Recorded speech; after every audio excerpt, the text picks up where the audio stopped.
All right.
Hello.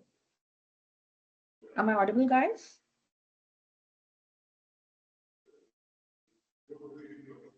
If you can confirm, we'll wait for a minute to, we'll wait for more people to join and then start the webinar.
Hello.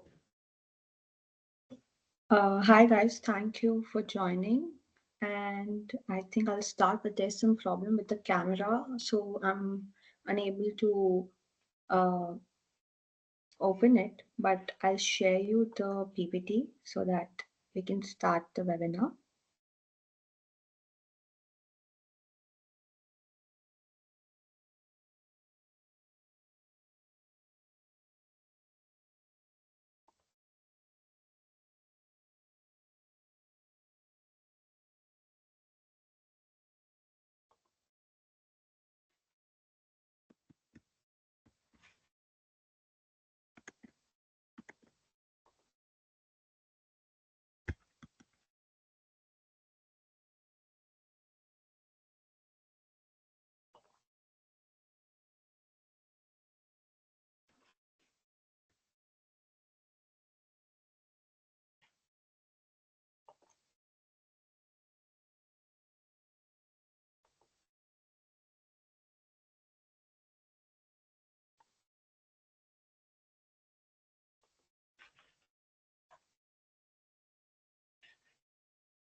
Can you please confirm if you can see the PPT?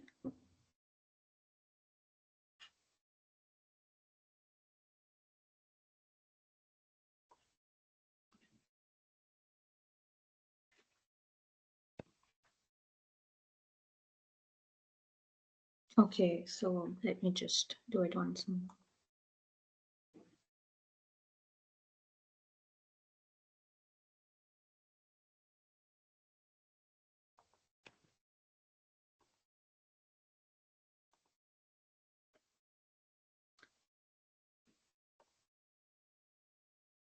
Can you please confirm if you can see now?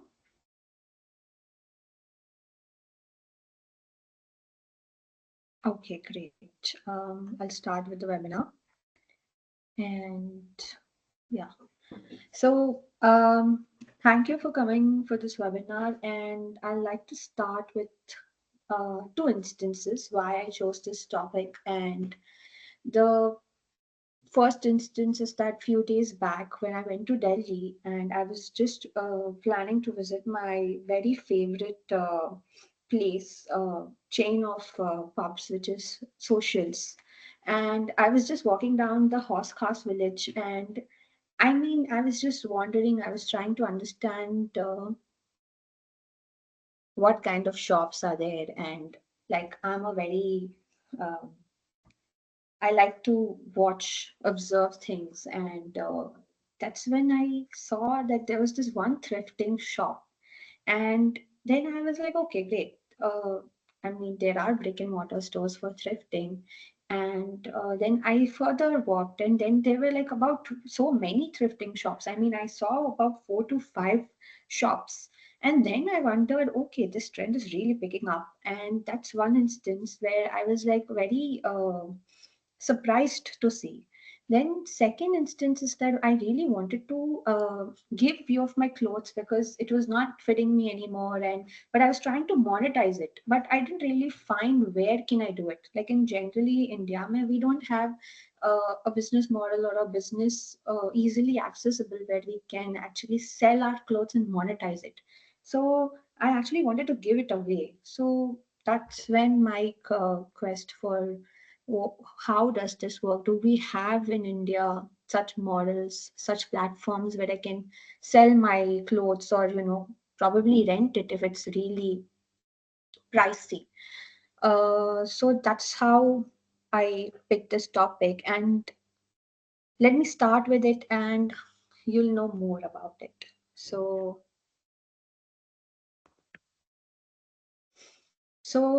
what does thrifting mean? So, thrifting is basically a practice of purchasing second-hand goods, and it has evolved from like earlier. Thrifting was like seen as okay, you're wearing second-hand clothes. This is or clothes, or you're using second-hand items. It was not a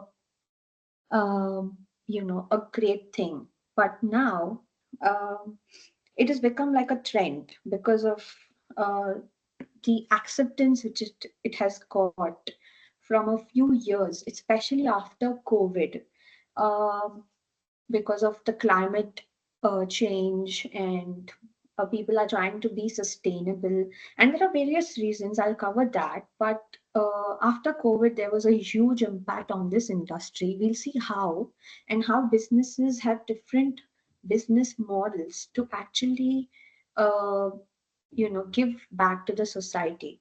So that was one a necessity earlier. Now it's become a trend, and a lot of people are seeing it as a good thing rather than, uh, you know, just a second, rather than as a, you know, like a so-so thing. So that's one thing. So in thrifting is necessarily different from rentals, because in rentals you rent it, but in thrifting you actually buy the second hand stuff. So that's how it is different from rentals. And I'll cover rentals in the end, but let's start from this. So in thrifting you can actually find anything at all. You can find vintage Levi's, you can find your retro Starries, anything. So that's about exclusivity. And the thrift market has actually grown a lot in the recent years because the Gen Z has been giving it a lot of push. And when I was looking and trying to observe, I found out that there are listed companies in the US that actually have a proper business model to cover this trend, right? So there's one such uh, a company called ThreadUp, and they are a global thrift retailer, and they are like, they have about expanded 18% last year, and they have reached a value of $197 billion. Now that is expected to grow three times. Now the thrifting or the second hand market, apparel market is expected to grow three times than the normal apparel market, and that was like a crazy number. So it has a projection to reach about $350 billion by 2028. And currently in India, the second-hand apparel market is like very minuscule, about $3 billion, and it is projected to grow. Yes, but it is like still a very small part, because India is a new country, a new independent country, like the US, for example, or the other countries abroad. These countries got independence way long and long time back, but we are comparatively like a 75-year-old country, and these trends will take time to pick up, because right now the trend is of fast fashion. Now, if we want to get a hands-on experience and catch this trend early on, uh, we'll know about it. So it is going to reach about $9.1 billion by 2032. That's like 5 years more than the actual estimation made by the global uh, companies, but still a small market. But that's the thing. And it is going to grow at a CAGR of about 13.04%, which is gaining traction, but it needs more push. So now, as I told you about the instance, right? When I went to Delhi, I saw so many thrifting stores. But when I'm over here in, say, Chennai, there are not many thrifting stores which I see. I mean, I haven't seen even one. But there are some Instagram pages where I can actually access people who can thrift, and I mean, to whom I can thrift and sell my goods. But they don't really have brick and mortar stores here. But Bombay, Bangalore, and these I have seen quite a stores in these cities, and most part of most part is contributed by the Delhi, Haryana, Punjab, and Jammu and Kashmir, Uttar Pradesh belt, which is about 30%, which is and then followed by Bombay, Gujarat, and Rajasthan, which is about 25% of the market. and which is followed by the South Indian states like Kerala, Karnataka, Tamil Nadu, and Andhra Pradesh, which is about 20% of the market. Now, thrifting is like a treasure hunt, as I mentioned, that where every find is a masterpiece, right? Because you don't have all the things which are same. You have one thing which is very different from another thing, like your vintage shops. So over 40%, let's understand about the industry. So over 40% of the USA's Gen Z consumers are thrifters. So last year I visited the US, and this is one thing which I actually observed and that got me very curious about what's exactly happening in that industry. So nearly 40% of the USA's Gen Zs are consumers, and nearly half of the thrifters are like about 60% of the Gen Z thrifters purchase secondhand clothing at least once a month in the US. That's a crazy number. Now, they're spending about 4.5 times more in a brick and mortar thrift show, which is like you can um, visit physically rather than an online sale, because thrifting actually generally has some problems like if you are getting anything from a thrift store, you don't really know. If it is online, you don't really know what will be the quality of the product and how it will be when, or how long will it last. So that's one thing. And about 77 cents of every dollar is going into a pre-owned apparel spent in store than the online. So now the second-hand clothing is taking a larger wardrobe share for the Gen Z's consumer, because obviously people want to have this self-expression and self-individuality, which is very important for my generation. Um, Now this is a chart where it shows, this is a very interesting chart. So I will like to read out a few things, which is like if you see in the year 2023, the global second-hand market apparel grew by about 18%. And by 2025, 10% of the global market apparel market is expected to be made up of second-hand um, apparels. Or you can say, right now we're talking about apparel, but I don't have the data for other equipments, but apparel is about 10%. And between 23 to 28, the hand apparel market is expected to grow at a CAGR of 12%. And this is another chart, very interesting chart, where if you see that this resale, it's growing about 15x faster than the retail clothing sector. That is, if you were to catch on this trend, it is like a gold mine, because if the second hand apparel is going to grow for about uh, 11% CAGR for the next 5 years, the shoppers will the shoppers are going to account for 60% or 65% of the incremental second hand apparel spent. So, and the US solely grew about 7x faster than the retail clothing market. So this was it. And now thrifting extends far beyond fashion, right? Because um, this is an industry data from the Savers Value Village Thrift Industry Report, where percentage of consumers that report buying the following items. So other than the apparels, right? The other items which people are buying are books, very important.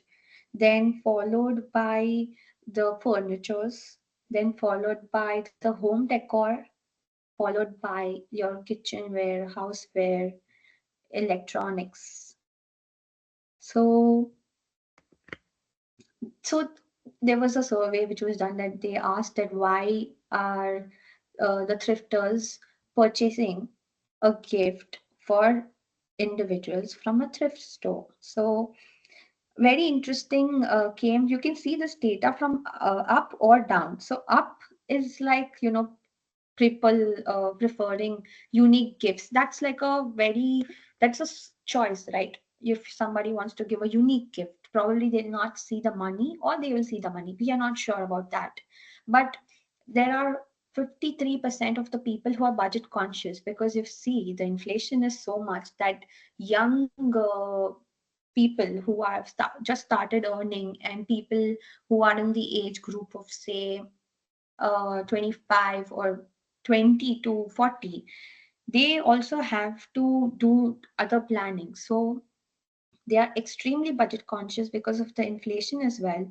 And then there is another person who is like an avid thrifter, which is 36% of the people.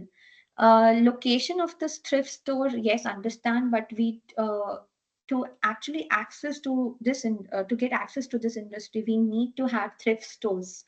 And in India, I particularly feel that thrift stores will work much better than the online stores, because a lot of online scams are happening, whereas they just post the clothes or items on Instagram, and when you're trying to access them, uh, you know there's no reply from them, or I mean that's just fake account, and all those scams are happening. So the location of the thrift store is also important. Care about the environment. Now, that's something which needs a lot of, thought about what's climate change, this and that. So that's about it. And time crunch. I feel that a lot of people uh, do have time crunch, but um, that's not a reason to actually go to a thrift store, because that's just 10% and makes sense as well. But yeah, prefer unique gifts makes the most number of people go to the thrift store and buy for their loved ones or their family.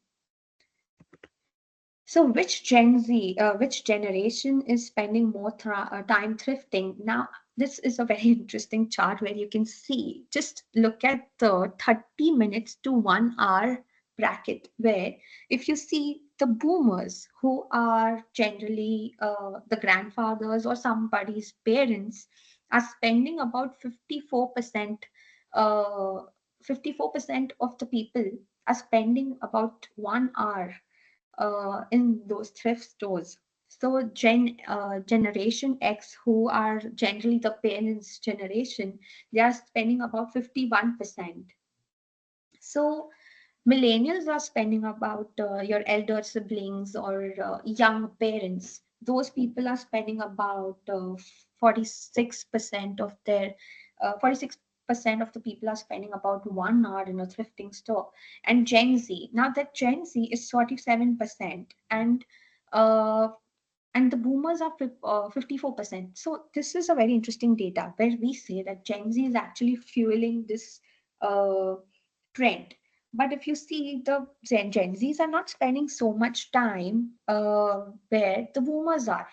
So the vintage trend has actually been going on for a long time, but it is catching up really fast, because earlier it was just vintage, your heavy collected items or something which is not easily available, that used to be circulated or sold. But now even the clothes are getting sold like that, because people are environment conscious, budget conscious, and inflation at this rate would really make anybody switch and go just purchase from thrift stores.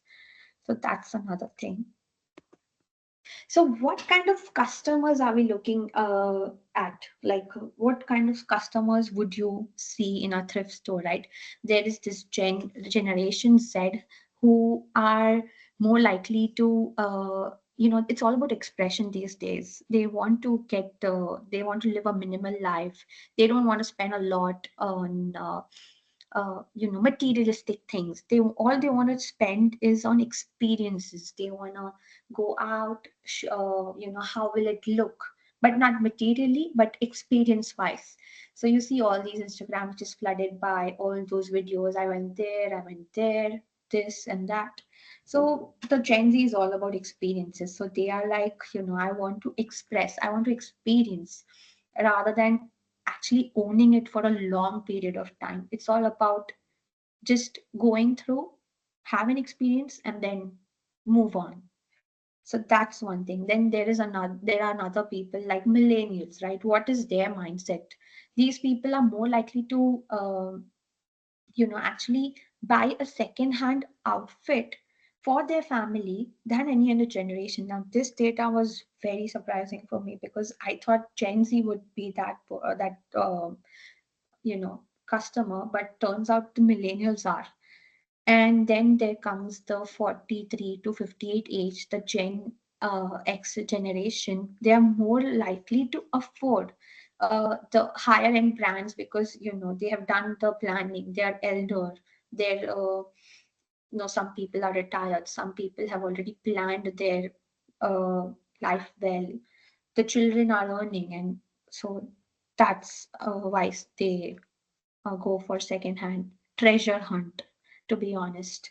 And then the experienced thrift enthusiast, where they're more likely to buy the second hand for the thrill and the hunt for to get better deals than any other generation. So this was the type of customer and their mindset. So this is one thing. Now we do know that thrifting is budget conscious. Thrifting gives an individual an opportunity for self-expression and all that. But even about the environment, the amount of waste is which is produced by fashion industry is you know is really bad because if you see a lot of fast fashion companies like H&M, for example, because I know about it. Earlier, they didn't have any resale policy or anything, but the amount of clothes which they produce is so much. Like H&M produces every week when you go to an H&M store, you see different set of clothes, and it's not very different from what you saw last week. There are small minor changes, it would just have one lining or some different color ka shirt, random small differences, but it will keep stocking up. Now what they do is if I buy from an H&M store and online, for example, and I don't like it, or if I return it, right, they don't it seems that they don't use it again and it directly goes to trash. Now I don't know why. I tried asking people around, but I didn't get a very acceptable answer. But that is how it is. And after that, they started calling for your used clothes. It could be anything. It could be my random clothes from anywhere where I bought, and I should give it to them. It is a bag full of clothes. If I give it to them, they give me discount. So they are coming up with such things, but about it takes about 700 gallons of water to produce just one new cotton t-shirt. It is like an individual can drink that much water in 2.5 years. Imagine the problem it is creating for the environment, uh, fast fashion and all that. And that's where thrifting helps. So, this is a chart where resilient shoppers, like people who are super like who have consumeristic mind, they actually are saying that they will buy from a brand. So if say Gucci is actually um having a resale policy, they will actually get it from them rather than a thrift store because they don't really trust the quality of it. So if you see this small circle at the right end, it is a channel back breakdown for those who prefer shopping secondhand online. So most people like to go from social media. That's we know already, but there is other which is directly from the brand, which is actually coming up.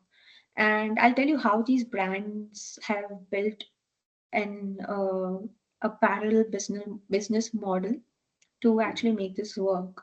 But coming back to this chart, 20% of the managed marketplace, which are these startups, Then 18% live stream shopping. This is a very interesting thing because see, if say for example it's live stream, you know that they can't really change the product, or you can actually, if you're an experienced shopper, you can actually understand by the looks of it on a live video that whether this is going to be just like that when it is received by me, or can there be any Photoshop done where if you see pictures or just uploaded videos where they can actually Photoshop, change colors and all that. But when it is live streaming, you feel that acha, it is better than the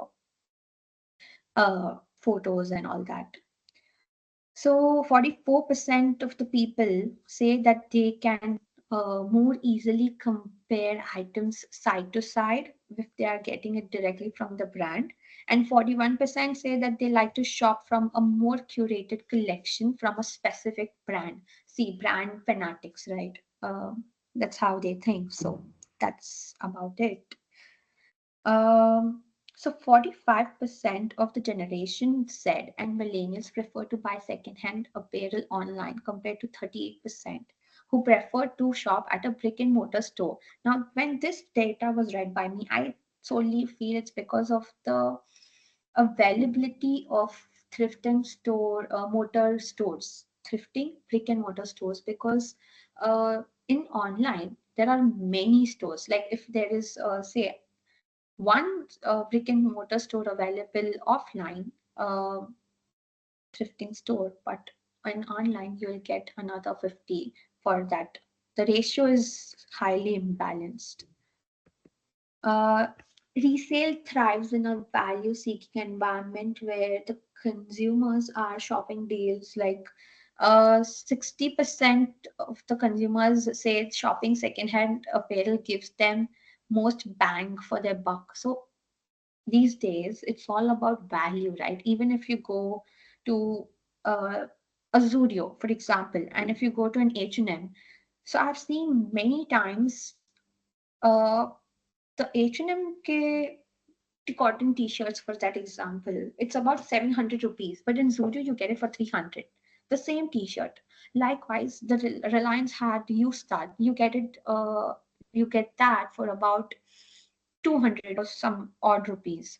So it's all about value. Now I'm comparing fast fashion for thrifting, but let's understand the concept here. The concept is about value. It doesn't really matter where they are buying from. But if the quality is good and if it is for value, they would go for a thrift store. But if they don't care about the quality and just the price, they would go for a fast fashion brand. So it depends on what kind of consumer are these people looking at, these businesses. So nearly 3 in 4 consumers say that when it comes to apparels, value is the king. And 59% of consumers say that if they can't find a good deal on an apparel item, they won't make a purchase at all. I can relate to this because even when I go and shop, right, I don't really shop for the sake of shopping. If I feel, acha, iske liye if I can give this much, if it's worth my money, then uh, I would buy. But if it was my father's money, I mean, you when you are just growing and you don't really have a budget in your, I've changed as a consumer, right? Earlier, when I was not earning, I would just go and buy. I wouldn't have really a sense of whether it makes a good deal for me or not. But as soon as I started earning, I felt that no, I need to prioritize value for the quality. So that's how it has changed. That's another thing. Uh, and you know, a lot of people also say that they want to be like, on an average, consumers plan to purchase about 7% less apparel at a full price in 2024 than they did in 2023. So that's when this economic slowdown happened, when we started to see the quarterly results come in and all that. I mean, there was no top line contribution from most of the companies, and that's how you know that inflation is super high all over the world, because this data is coming from a very well known listed thrifting company, which is listed in NASDAQ. So yeah. So consumers resell apparel to earn extra money and clean out sustainability. So if you can remember or recall that I told you a second instance of where I wanted to actually sell off my extra clothes, but I was not able to find a platform in India. But in the US, surprisingly, there's this company called ThreadUp, which is listed, and it has like 55,000 brand collaborations. I'll come to it, but they have such a business model that you can uh, actually uh, get a box kind of thing free of cost from them. And once you get it, you can fill all your items, there's one process to it, and then send it back to them free of cost. Now, what they will do is they will process the items, check the quality of it, and then they will list it in their website. So that's one business model which is followed over there. Now, in the ThreadUp company, you can't just sell your apparels. You can sell your shoes, your accessories, anything at all. So, 25% of the consumers resold apparel in 2023, nearly at parity with 2021 figures when post pandemic activity was elevated compared to 33% of Gen Zs and millennials. Um, Sorry. Yeah. So there were top three reasons where people told that they will resell an apparel. One way, one very obvious reason is to make extra money, where you can actually, you know, uh, pay your food bills, your electricity bills, whatever. And then Gen Z is most likely to put it into savings. I mean, jitna bhi you can get it, you will just put it into your savings, right? Um, then to clean out their closet, because decluttering is another trend which has been following. Live minimalist, but life full of experience. That's the motto I see people, uh, Gen Z generation, uh, all these generations living by. And then to sustainably get rid of the apparel, because if I throw a cloth, or rather than donating it, I know it's just going to go to the landfills. So that's another thing which I would not like. So that's hmm. Branded resales saw continued momentum in 2023 with 31% year-on-year growth. Now, these brands, like I told you, H&M, Kate Spade, American Eagle, these brands are not. Kate Spade, I generally see a lot of handbags, but H&M and American Eagle always have so many clothes. Those stores look like your normal. They look, Zudio, where you can get the clothes at much more cheaper rate, but those H&M and American Eagle stores in the US, they are like super crowded and filled with clothes, just like trash. And that's where these brands are considering a resale program. So what happens is that there's this company I told you about, which is ThreadUp, right? They have like a market capitalization of about 256 million dollars. What they do is they collaborate with brands, and they reach out to brands as well for collaboration, or the brands reach out to them, so that they can actually have a business model in place, and then um, actually set up a proper marketplace for secondhand items.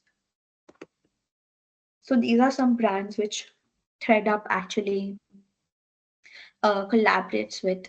You can see some of the very famous brands, like there's Bango, there is Coach, and there is Rebecca Taylor. And then there is Kim's, the Kim Kardashian brand. It's all about innerwear. And which else? There's Zara, very famous. There's free people. So yeah, all these brands already have a collaboration with this particular company. Yeah, so government involvement when the research was done, and according to the slide, the government involvement would be a great push for such an industry because if, say, a government reduces sales tax, or if they reduce sales tax, obviously the people would go and buy those items, or if they give some kind of subsidiaries to set up such kind of business, and it will give a push to circular economy if there's a proper model and government's involvement in that model, right? So that's something which people are hoping for. Let's see how this industry turns or gets support from the government. Then there is this very interesting article which I came across where there's this NPR article which titled "When Secondhand Becomes Vintage." It's all about style now. Gen Z has made thrifting a big business. I told you, right? The push has been seen very recently from Gen Z. This was always there, but the push and the new items collection has actually added uh, because of the Gen Z. So Gen Z's influence the members of Generation Z are significantly contributing to the growth of the $28 billion resale industry, leveraging its substantial power. Shifting perception, as I told you earlier, it was like, oh, you are wearing a second-hand cloth, but abhi it is like, uh, wow, it's vintage. Where did you get it from? So it's highly vintage, fashionable, exquisite. The economic and environmental impact, we know the rise of thrifting business has both economic consideration and environmental concerns, offering affordable fashion choices while promoting sustainability. Digital platforms, because of the rise of online marketplaces and social media, uh, the trend is facilitated well, and it is very easy for young consumers to buy and sell uh, their pre-owned clothing. Cultural shift, where it is a growing cultural acceptance and enthusiasm for second-hand shopping among younger generations. I'll tell you one incident. I went for a party where there was a theme party, and it was a Bollywood theme party, and everybody was wearing clothes, but most of the clothes were thrifted. There was this Mogambo clothes that this guy got thrifted from a Mumbai local thrift store called Chindi, which is in Bandra. And yeah, I mean, crazy names and crazy approaches. Um, so that was one thing which made me feel that, okay, this is catching up. Wider variety of price points where actually you can get about any, uh, say it is apparel, or if it is a furniture, you can get it for less than the actual new product, right? Like about 30 to 40% of the price. Talking about the higher price band actually. It's generally like around 20-25% of the new product if you were to buy one.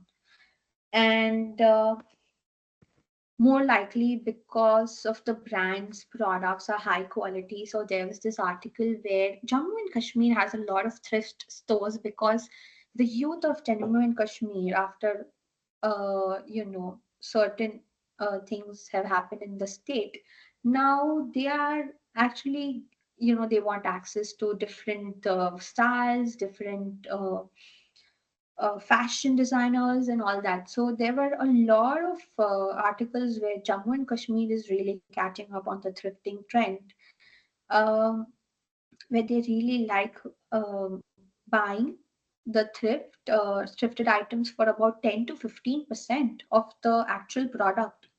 Uh, so that's one thing. And wider selection of products, and more likely the brand's products are durable because it's done with all the channel checks and all that, the quality checks.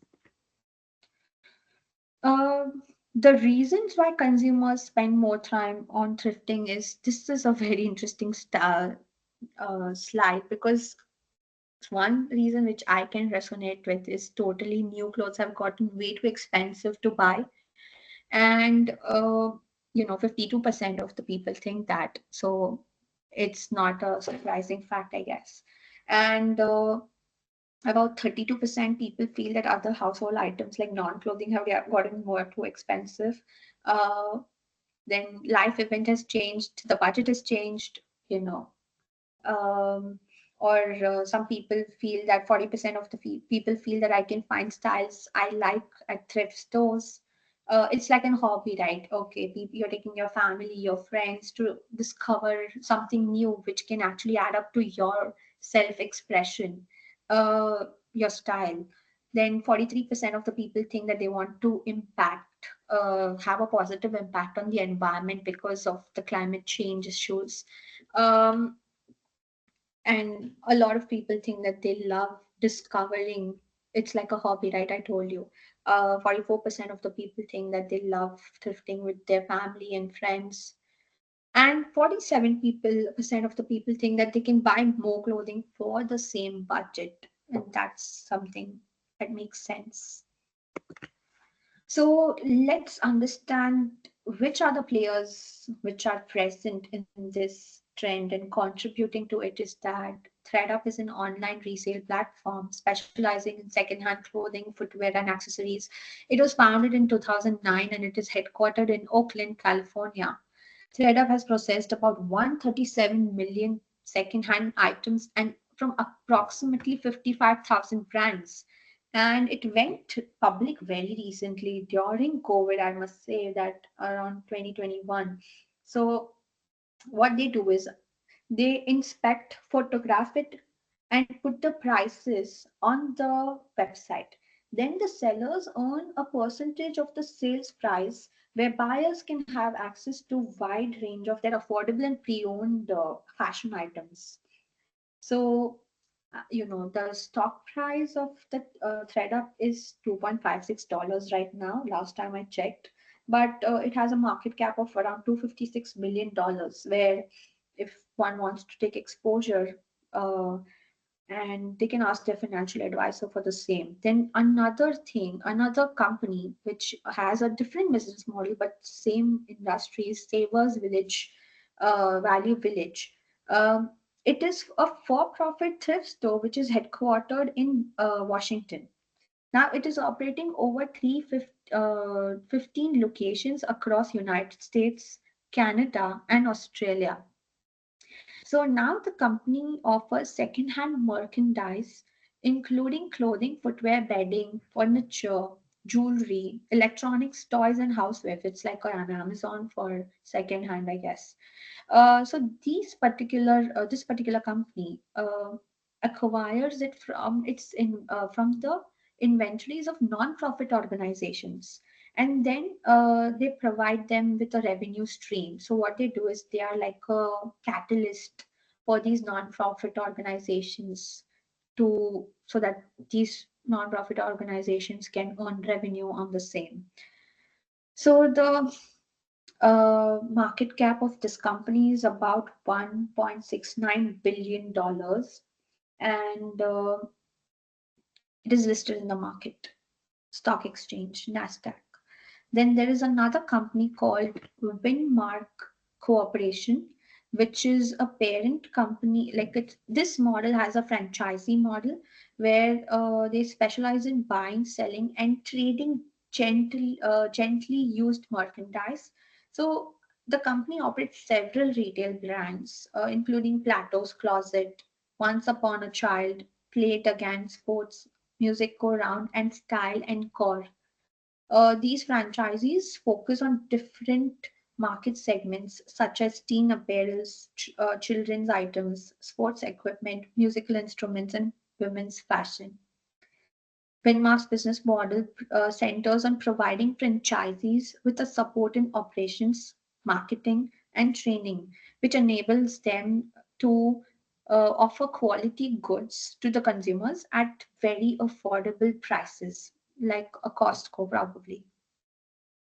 So this company had a market cap of about $1.22 billion last time I checked, and yes. So now let's talk about the key players in India. So let's go back to the first instance which I told you guys about, where I was walking down the street in Delhi and I saw so many thrift stores. The first thrift store which I saw was Rethought, which was right below or right beside the social of Horse village, where uh, Thought was started by a girl, a woman, basically, and where it is again a marketplace where they can actually buy, sell, and thrift fashion. Now, this company very recently got funding from 100x VC. The amount wasn't mentioned, but they did get funding from the VCs. Now, Cashify, established in 2013, this Cashify company actually. Uh, uh, One second.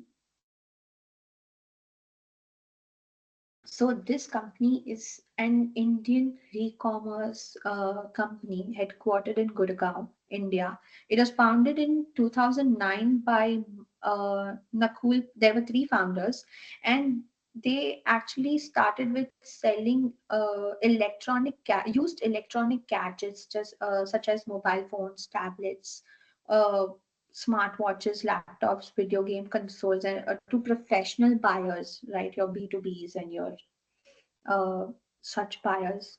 Uh, Now, Cashify also deals in refurbished devices. This is a kind of thrifting where, I would love to mention that very recently, there was this one company which got listed in the stock market by the name of G&G Electronics, which is headquartered in Mumbai, Maharashtra, who's a prominent player in refurbishment of information and communication technology devices.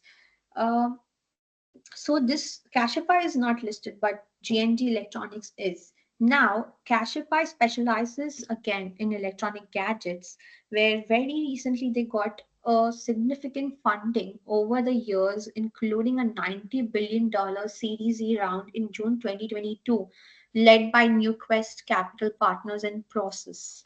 Now, when I talk about Cashify, I would love to again mention G&G Electronics, where it's a very interesting business model. So how their business model works is that what they do is they operate under the brand called Electronics Bazaar.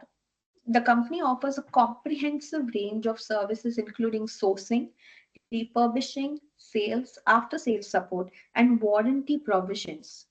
Their product portfolio encompasses of again laptops, your desktops, tablets, servers as well, premium smartphones, mobile workstations, and accessories. The G&G Electronics ensures these refurbished devices match the new ones in performance, providing cost-effective alternatives. Laptops at approximately one third of the price of the new devices, and the other gadgets are for about 35 to 50% of the cost of the new devices. Now, this is a crazy number.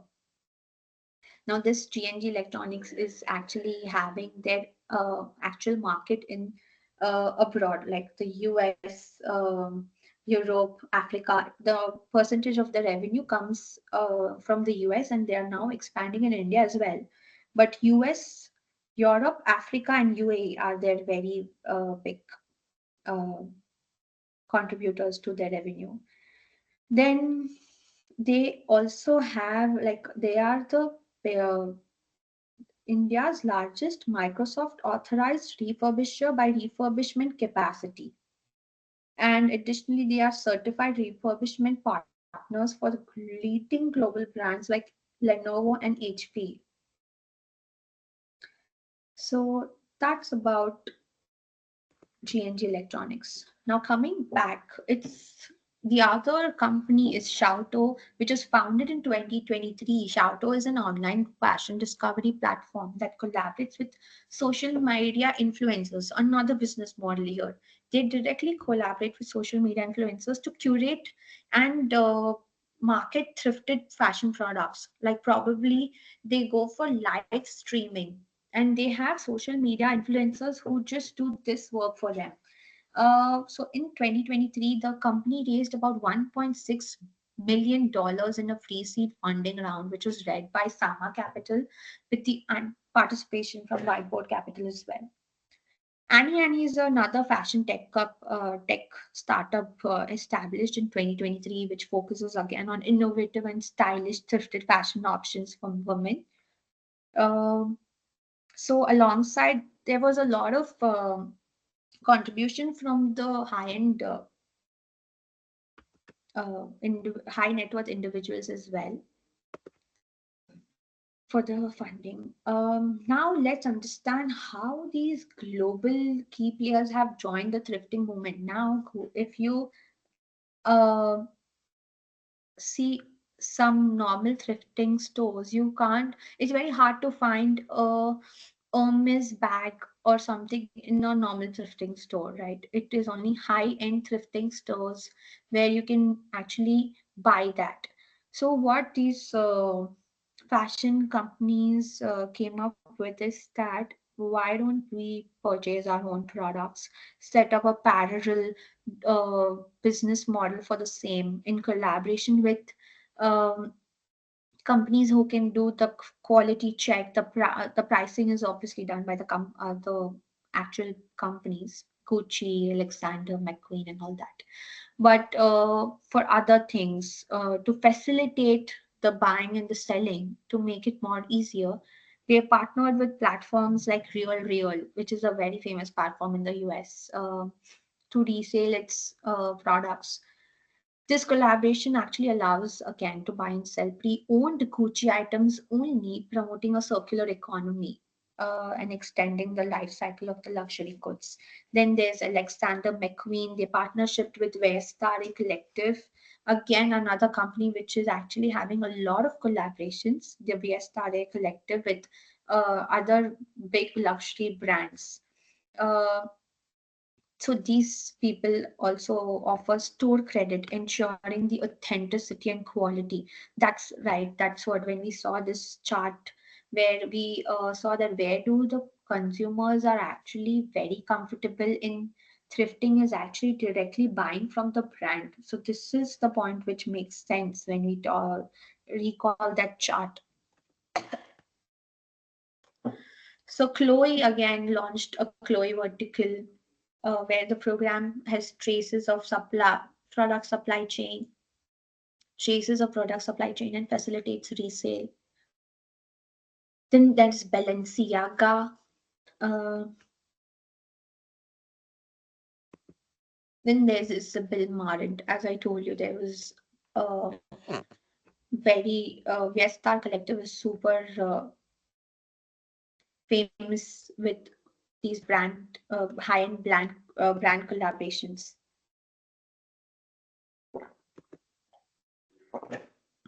Now I would love to um, show you some snippets from the news articles which I found online. And this is an article from the Fortune magazine. And this snippet is from the vintage. This is a vintage jewelry from Beg Boro Steel Studio, which is in Bombay. Now, I'll just read it out to you. Last month, we got a shipment of really rare missed ties from a peculiar collector. So, who are these sellers? Who are the sellers on the thrifting platform? One of the type of sellers are these collectors, right? Who love collecting things and then they feel like, okay, they want to monetize it. So, then they sell it to these stores. So, this company was founded, uh, this My Almari company was founded by Niti Goenka, again a woman here, because I saw a lot of women who have started thrifting stores or rental stores for that matter. The company went live in 2022 and resales only luxury clothes and accessories. And she told that not all pre-loved items are on sale, which are actually used. And the reasons were very interesting, like incorrect sizes ordered, I mean, acquired mistakenly, rethinking an impulse buy, emotional attachments gone every, like probably, or if someone's boyfriend or someone's girlfriend gifted something luxury and the relationship is not there anymore, probably that could be one reason. A cancelled wedding, or some of the reasons brand new pieces were sold with the tags attached. So the fashion's most important night, the Met Gala, it happens every year around March and May, March to May. So this is like a world's fashion ramp. This Met Gala is actually not for profit. It's like a ramp show where the stars last year, where Zendaya actually was. There's this very famous Hollywood movie called The Dune, and Zendaya is like Hollywood's sweetheart. She wore this Givenchy gown by John Galliano from 1996, and it was like it went all through the roof, and people went crazy about the vintage gown. And her stylist and image architect Law Roach shared that they didn't really rent it or source it for the look of the event, but they instead bought it. The decision was to maintain an important look as a part of their own collection and to support small businesses. So that was an interesting take. Now, again, there was this Grammys performance, which Miley Cyrus actually sang I Can Buy Myself Flowers, a big heartbreak number.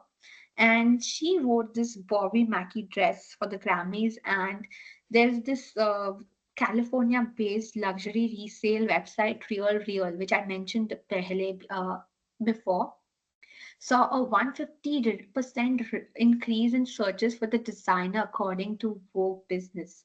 Now that's how trends are made. Yeah. So this is a data, very interesting data, which I came across, the global thrifting popularity data. Now, I don't see India anywhere here. I mean, because the Indian market is so small, but catching up, it's for sure.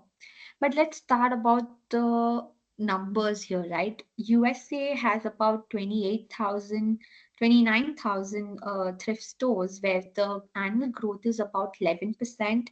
And if you see, the resale market is super huge in US and the growth rate is less. So still US is also uh, to catch up.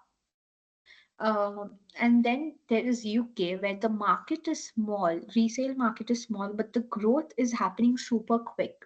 And there are just 4,082 stores. Again, if you see Japan, that's crazy. Japan has about 4,83,000 thrift stores, and the market is also huge, but half the size of US. But you see, the accessibility for thrift stores is so easy. The accessibility is super high, and the annual growth rate is about 3.6%, because if you see, it's a much, like, compared to other markets, it's a mature market, so obviously the growth rate would be a little less, but yeah, that's about it. And then followed by very small markets like Denmark and Austria and Norway. But very interesting data from Japan and UK, followed by the US as well. Now, that was all about thrifting. Now, renting. Let's understand thrifting is about buying the clothes. Renting is all about just keeping it for a few days and returning it back. Now, there is not, like, thrifting industry has some data available for global and for India, but renting industry, it is uh, actually unorganized. Uh, so when I was young, I would have a school function or something. We would just go and rent clothes. For example, I remember once I became Krishna God, Krishna Bhagwan for an act. So that time I rented clothes from a very small player, uh, some random shop near my home. So it is available, but it is highly unorganized. So a lot of startups are trying to organize it. We'll see which are the names and how. But let's understand the wedding industry of India. Now we are talking about renting, but in the wedding apparels, right? Now, the wedding industry is estimated to be about $130 billion, which is about 10.7 lakh crores. Second to only to the food and groceries in terms of consumption, according to a recent Jeffries report. And there's this very famous website called Wed Me Good that estimates that an average wedding budget has surged from 36.5 lakh with destination weddings reaching up to 51 lakh, marking a 7% rise from 2023. While there are specific figures for Indians wedding where rental market are actually limited, when I Googled a lot, there were no proper numbers available, but the global online rental market was valued at 1.1 billion in 2022, and it is projected to reach 2.6 billion by 2032, and it is growing at a CAGR of 9.2%. A slow growth, but I'm sure it'll catch up. I mean, that's what I feel. Now, why are they renting? So there's this again, a woman founder, Shilpa Bhatia. She is the founder of Clothing Rental, sheds light on the mindset of this shift. It's all about perceptions these days. So these younger brides, especially millennials and Gen Z, they, as I told you, that's what I've been observing as well, and that's what I feel that we are all about experiences rather than material possessions. So, renting a dress that fits into this shift in the mindset where the experience of the wedding day itself is prioritized over owning an expensive gown. So, say if you can afford a Manish Malhotra or Sabyasachi uh, in about 10 to 15% of its actual cost for 3 to 4 days. I mean, any sane buyer would go for a rental rather than actually acquiring and then, keeping it or pos- uh, possessing it. So, the mindset. She tells that the brides have access to a variety of styles and designers that may not have considered otherwise. Now, if I were to get married, I would not go and buy a Sabyasachi because I know it's like crazy rich. I mean, it's crazy expensive. But if I were to rent it and actually keep on with the trend, I would love to rent it for a day or two and just pay about 10% of the price of the new actual Sabyasachi product. And it always allows for experimenting the different trends or styles that may have not been feasible to buy outright. So people are really concerned about the quality, the hygiene levels and all that, or whether it will the alteration part of it. But there are so many brands who take care of all that. So there is this another Ainisha Sanghvi, which is a co-founder for Curo India. She told that both rental and pre-loved luxury are a sustainable platform for Indian couture that have brought a fashion revolution and changed the way people shop. The demand for variety in outfits for social media posts. Again, it's all about how will I look. Social media posts encourages users to avoid repeating outfits. Like they want to live like a celebrity kind of life where repeating outfits is not like a great thing. Boosting, rental demand. So it's all adding to their top line, the business owner's top line. Frequent renters rent outfits focused on special occasions. Now people are actually buying, renting outfits for everything, from the proms to weddings to formal events. Some consumers also worry about the cleanliness and quality of pre-worn garments, which is a big concern. But the brands are trying to ensure that the cleanliness quotient is met. And the renting not only saves a lot of money for the brides, but you can actually invest in your SIPs, mutual funds, equity, and FDs. Well, um, Anchal Saini, which is a CEO of Flyrope, said that our target group is shifting from people who used to take wedding clothes on rent solely due to financial constraints to millennials doing it for convenience. Because if you go and shop for a wedding dress, you have to, I mean, right now it's all about time is money, right? If people are living a very fast life, they don't want to spend a lot of time and a lot of money for something which is super heavy, or they don't want to spend time in keeping or occupying their cupboards area with all these dresses where they'll wear only for one day, and in 10 years they'll wear it twice or something like that, and just keep it and then throw it eventually. So the clothes are available for around one fourth of the market price, or about 10 to 15% of the retail price of the garment. And that's really cheap. These rental platforms also allow to monetize their wardrobes, and one can also list and earn money from the same.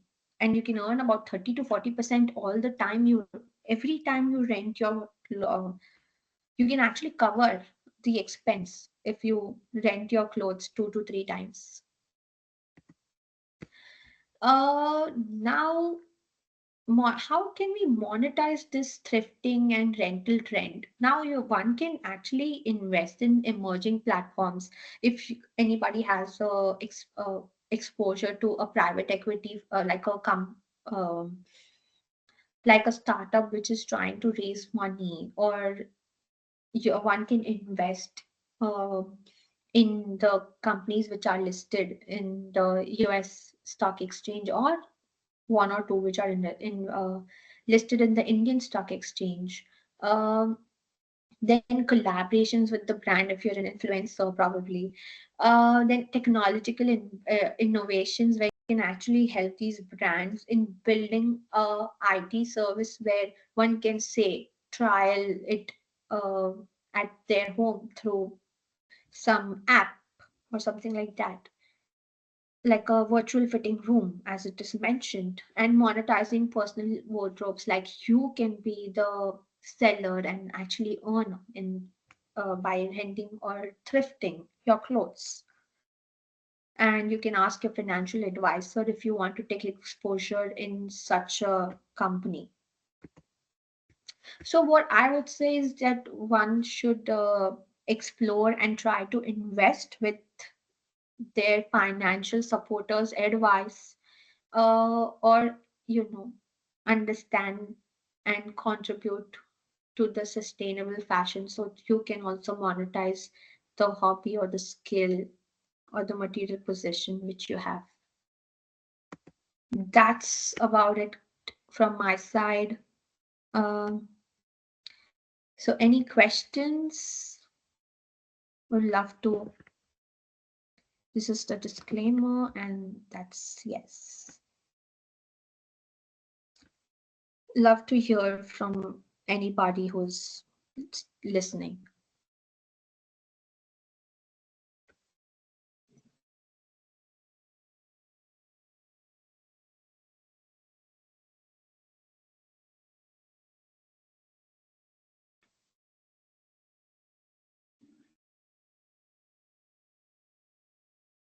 Oh, were the slides not visible, sir?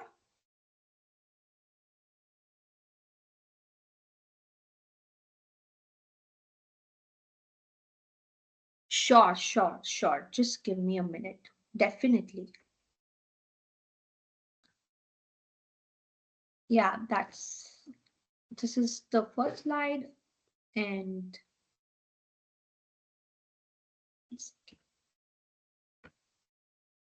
yes, so this is just, yeah, this is the first slide.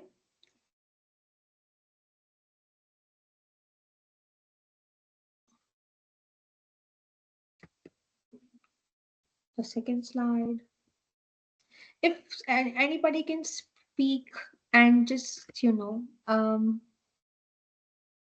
just tell me if you can see the slide, or if anybody can confirm, please, so that I mean, I had a message where, yeah, sure, 30 to 40 seconds. I had a message where somebody mentioned that they weren't able to see the slide. 1 second, sure. Let me just go back. Yeah.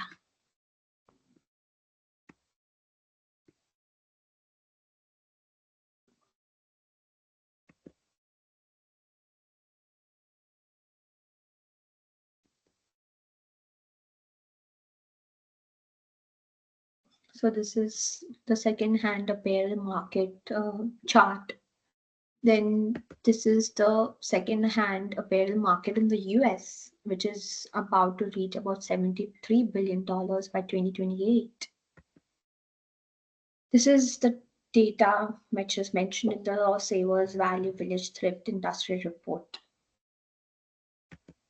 Reasons why thrifters are have purchased a gift from the thrift store. Something which really is unique is that the location of the store is is the reason, and some people prefer unique gifts.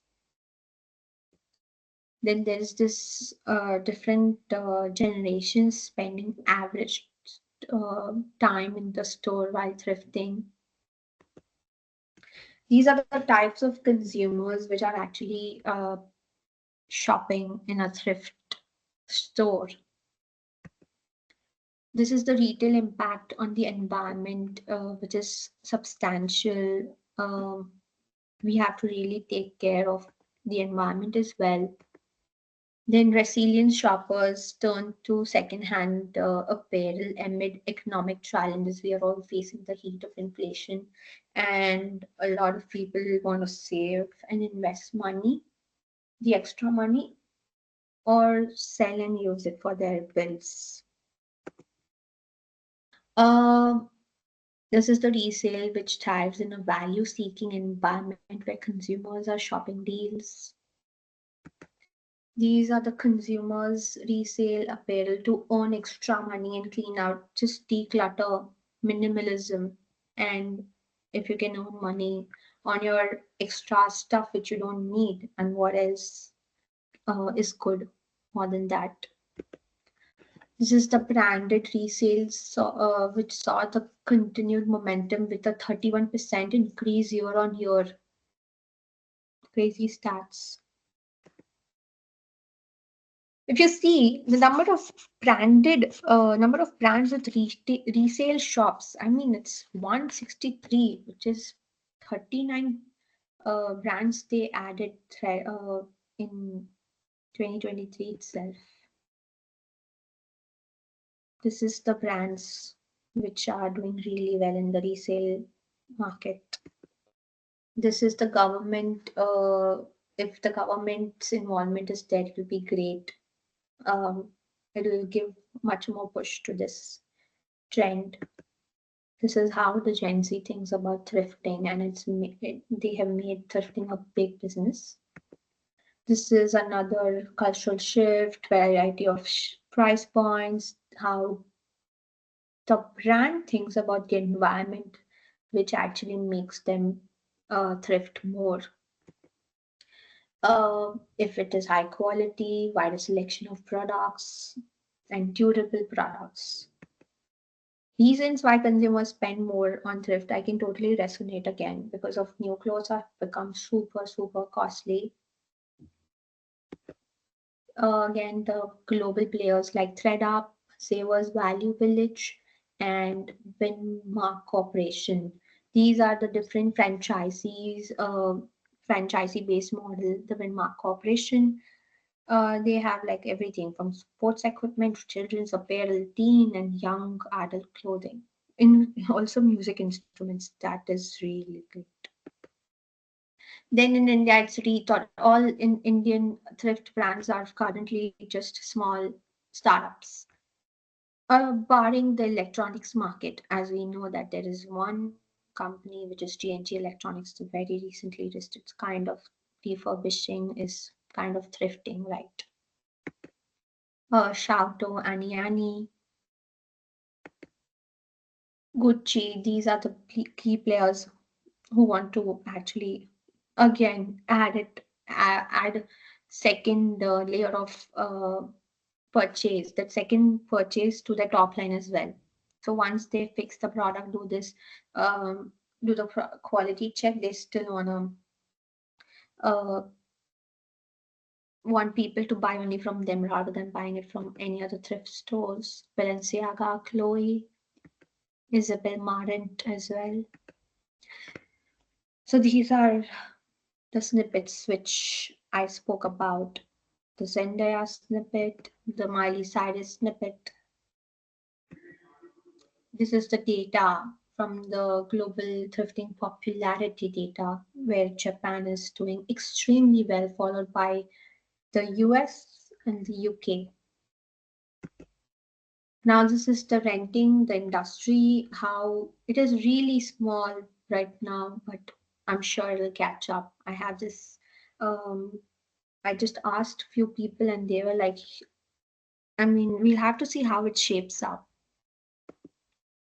Why are they renting? Because there's a shift in perception, in more experiences, less material possessions, the mindset where people are like, um, we would rent, but there are some hiccups where we have to see the alteration part, the delivery, the whether the outfit is clean or not.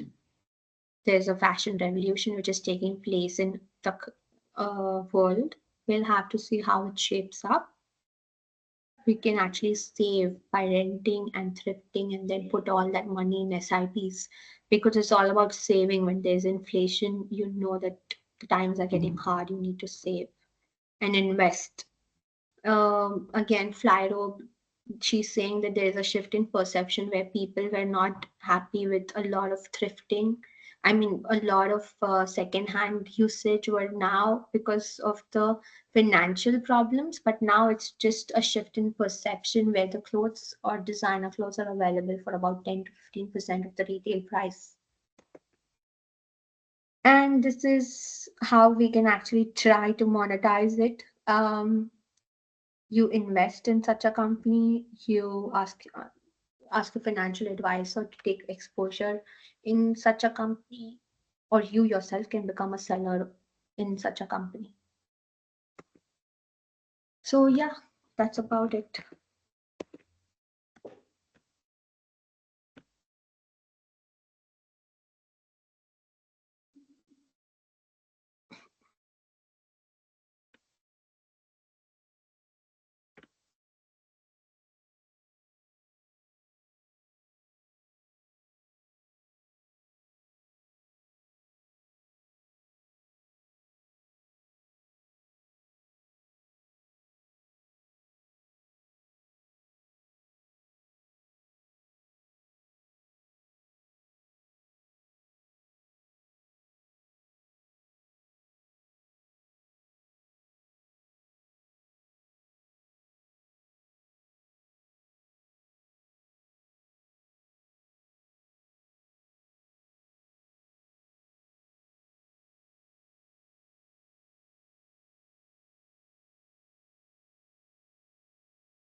Okay. Okay.